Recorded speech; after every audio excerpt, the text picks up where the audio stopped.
Pak Kiai, bagaimana hukumnya bagi seseorang yang mau belajar bela diri tetapi dia membuka aurat seperti Habib Nurmagomedov? Pertanyaannya, ada orang yang ingin belajar bela diri ya, tapi dia membuka aurat itu ya. Contohnya seperti siapa? Habib Nurmagomedov, pemain MMA. Itu di barat ya? Ya. Oh, di barat. Pertama begini ya, kita tidak melihat hanya bela diri saja. Semua olahraga itu sekarang ini kan sudah disetting oleh orang-orang barat ya, orang-orang non-muslim. Sehingga semua atau mayoritas yang namanya kostumnya olahraga itu menurut standar mazhab Syafi'i itu buka aurat jadi. Sedangkan mazhab Syafi'i kan menerapkan, ini di kalangan orang laki-laki aja ya, menerapkan bahwasanya batasan aurat laki-laki di luar sholat itu adalah bainasur rawar rukbah, antara pusar dengan lutut.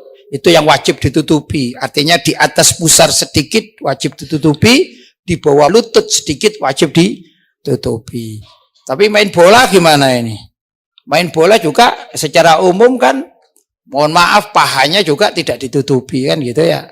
Jadi kalau standarnya mazhab Syafi'i berarti pemain bola, pemain voli, pemain basket, termasuk tadi pemain bela diri. Siapa namanya?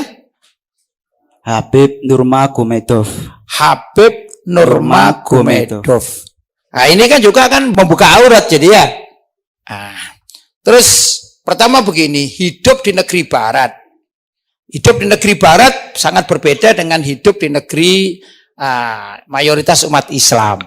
Kalau di negeri mayoritas umat Islam, insya Allah secara umum masyarakat itu tahu tentang batas-batas yang wajib ditutupi dari auratnya, begitu ya. Tapi kalau seorang mu'alaf ini, dia hidup di negeri yang mayoritas itu adalah non-muslim. Bahkan kadang-kadang non-muslimnya garis keras. Gimana non-muslim garis keras itu? Ya kadang-kadang ada orang berjilbab, orang Islam berjilbab kemudian ditarik, ya dah. Bahkan dianiaya gara-gara menggunakan jilbab. Itu terjadi di beberapa negeri di barat. Karena di sana masih banyak orang-orang yang Islamofobi gitu ya. Islamofobia itu, Islamofobia maksudnya ada orang yang anti terhadap umat Islam atau Islam. Begitu ya. Maka seorang yang hidup di negeri mayoritas non-muslim, dia hanya mengucapkan syahadat saja. Asyhadu an la ilaha illallah wa asyhadu anna Muhammadar Rasulullah. Apalagi berani di depan publik. Itu pahalanya besar. Pahalanya besar. Saya pernah menonton satu video, insya Allah di YouTube itu ada ya.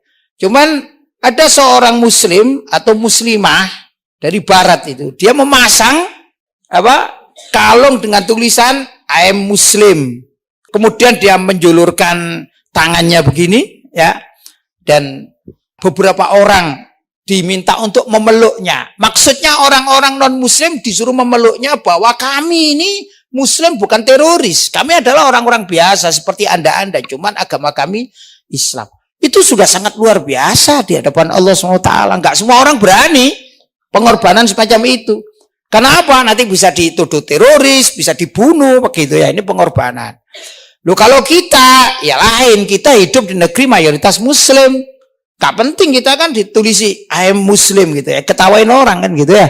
Nah, tapi kalau orang barat, muslimah atau muslim barat, apalagi yang mu'allafah ini ya. Ya ini sangat baik, itu adalah pengorbanan dan pahalanya besar. Termasuk juga jadi pemain olahraga yang terpaksa mereka harus mengikuti aturan main seragam atau kostum olahraga. Seperti Habib tadi ya, Habib Nurmagomedov dan lain sebagainya. Ya enggak? Mungkin kalau tidak salah saya juga tahu Muhammad Ali petinju itu juga muslim. Kemudian juga Mike Tyson itu juga muslim.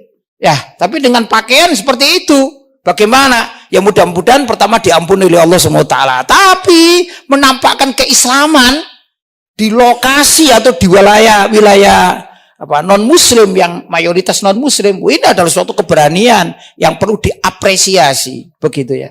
Itu satu. Yang kedua, tentang masalah aurat. Memang jumhurul ulama itu mengatakan batasan aurat laki-laki, saya bicara laki-laki.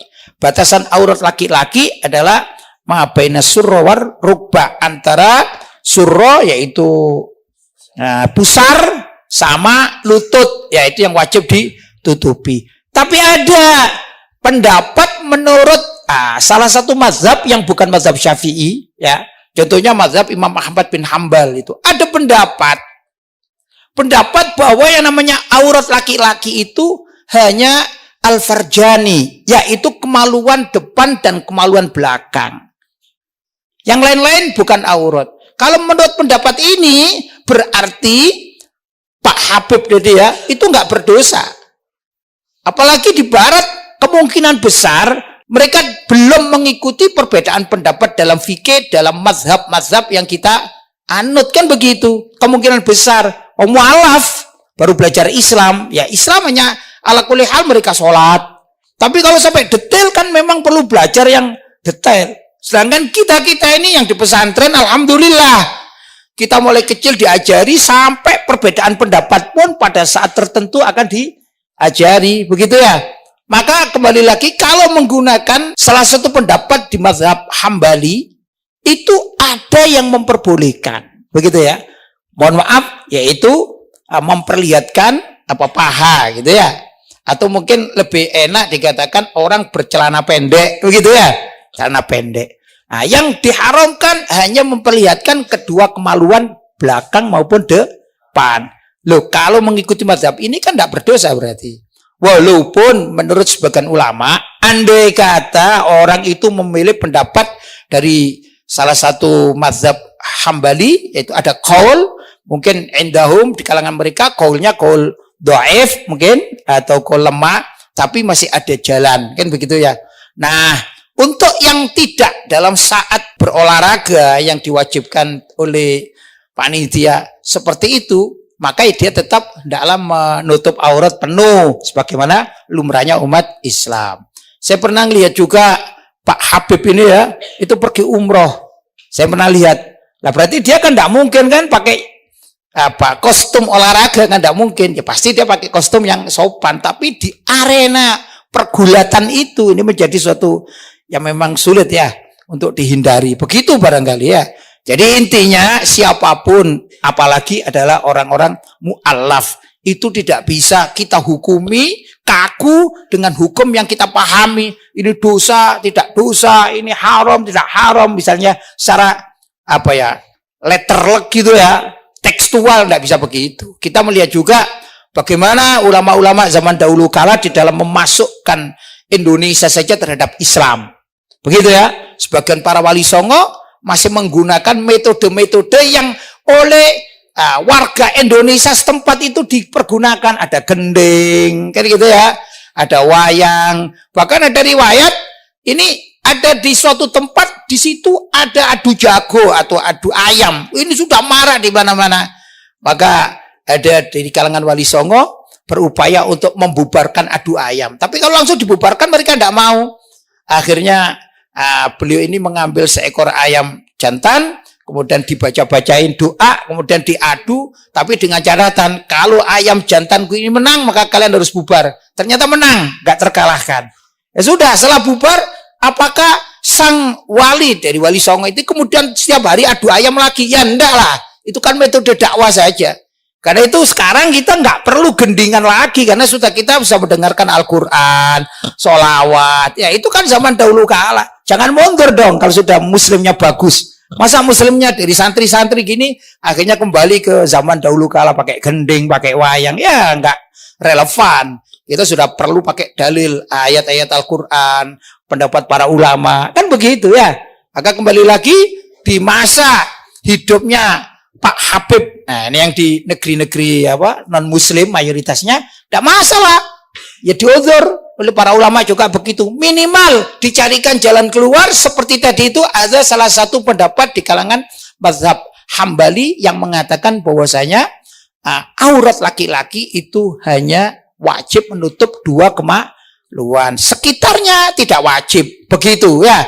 Tapi ini tidak layak untuk kita amalkan, apalagi di Indonesia, apalagi di kalangan anak pesantren, aib, begitu ya.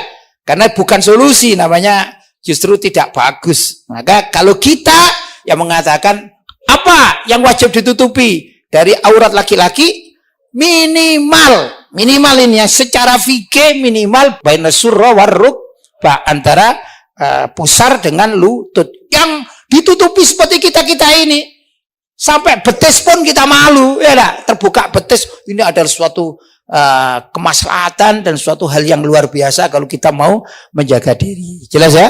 Baik.